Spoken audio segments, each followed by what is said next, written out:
पुण्यामध्ये विधान परिषदेमध्ये शिवसेनेचा राष्ट्रवादीला पाठिंबा नसल्याची बातमी हाती येते। अतिशय महत्त्वाची अशी ही बातमी आहे। राष्ट्रवादीचा दावा शिवसेना नेत्यांनी फेटाळला असून पुणे विधान परिषदेमध्ये सेनेचा राष्ट्रवादीला पाठिंबा नसल्याचं कळते। मंदार गोंदारी यांचे प्रतिनिधी आपल्या सोबत आहेत। मंदार, काही तांत्रिक कारणामुळे मंदारशी आपला संपर्क तुटलाय।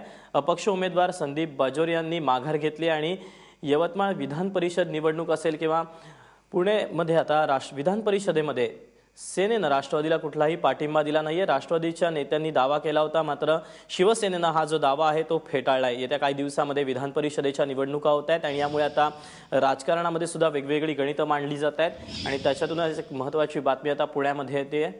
पुणे विधान परिषदेमध्ये सेनेनं राष्ट्रवादीला कुठलाही पाठिंबा दिलेला नाहीये असं म्हणतात सेनेचे नेते। सांगली विधान परिषदेलाही सेनेनं पाठिंबा दिला नाहीये। एकूण